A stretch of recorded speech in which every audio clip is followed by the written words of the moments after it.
اطلاعات یہ ہیں کہ امریکہ یا پھر اسرائیل کے ڈرونز اور ان کے جنگی جہاز ایران کی طرف بڑھ رہے ہیں۔ ایک جاسوسی فائٹر جیٹ جو ہے وہ ایران کی سرحدوں کے بالکل قریب آن پہنچے ہیں، اور ایران نے اپنے سسٹم اور اپنے دفاعی نظام کی مدد سے ان جہازوں کو کھدیڑ دیا ہے۔ ناظرین گرامی، وہ جہاز دم چھپا کر بھاگ گئے ہیں۔ انٹرنیشنل میڈیا کے رپورٹس کے مطابق یا تو یہ جہاز امریکہ کے ہو سکتے ہیں یا اسرائیل کے ہو سکتے ہیں۔ اور آپ کو یہ بھی بتا دیں کہ ایران کے اندر حال فی الحال کے اندر جو جنگی مشقیں جاری تھیں، جن کا نام ذوالفقار 1401 ہے، اس کی جاسوسی کرنے اور ایران کون سے ہتھیار وہاں پر استعمال کر رہا ہے یہ دیکھنے کے لیے آیا تھا، لیکن ایران کے دفاعی نظام نے اس کو کھدیڑ کے رکھ دیا۔ آپ کو یہ بھی بتا دیں کہ ایران کو چوطرفہ خطرہ ہے کہ ایران کے کہیں نیوکلیر پاور پلانٹس کے اوپر اٹیک کرنے کے لیے امریکہ یا پھر اسرائیل کے جنگی طیارے جو ہیں وہ گھس نہ جائیں۔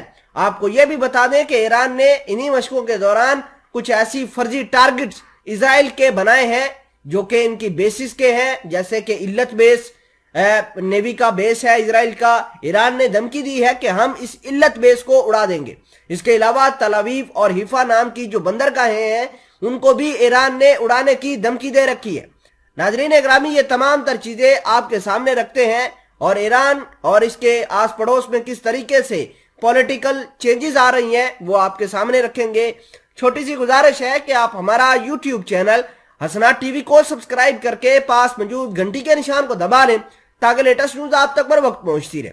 بڑی اہم خبر آپ کے سامنے شیئر کرنی ہے۔ خبر یہ ہے کہ ایران کے اندر اب امریکہ یا پھر اسرائیل نے اپنے ڈرونز، اپنے فائٹر جیٹ جاسوسی کے لیے بھیجنا شروع کر دیے، اور عین ممکن ہے کہ اب ایران کے اوپر کسی ان کے ٹھکانے کے اوپر اٹیک بھی ہو سکتا ہے۔ جب سے اسرائیل کے وزیر اعظم نیتن یاہو نے اپنے آفس کا چارج سنبھالا ہے تب سے لے کر اب تک مڈل ایسٹ کے اندر کافی چینجز آئی ہیں، یعنی غزہ کی پٹی پر حملے ہونا شروع ہو گئے ہیں۔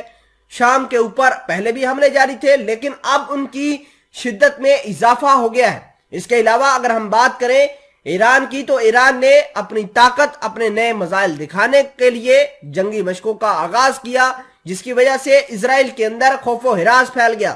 اور آپ کو یہ بھی بتا دیں کہ امریکہ کو اب پتہ چل گیا ہے کہ اگر ایران کو ہم نے اسی طریقے سے بڑھنے کی یا اس کی گروتھ میں اضافہ ہونے دیا، اور اگر ہم نے ایران کو نہ روکا، تو ایران مڈل ایسٹ کے اندر ساری کی ساری پاور کا بیلنس اپنی فیور میں کر لے گا، اور امریکہ کی مڈل ایسٹ کے اندر ہیجمنی ہی ختم ہو جائے گی۔ نیتن یاہو سعودی عربیہ اور امریکہ کے درمیان صلح کروانے کی بھی کوشش کر رہے ہیں تاکہ سعودی عربیہ اور امریکہ مل کر ایران کے اوپر پریشر بنائیں۔ یہ اسرائیل کے وزیر اعظم نیتن یاہو کی ایک بگر پلان میں شامل ہے، اور اس حوالے سے اسی ہفتے نیتن یاہو متحدہ عرب امارات کا دورہ بھی کریں گے، جہاں پر ایران اور فوجی تعاون کے حوالے سے مختلف بات چیت کی جائے گی۔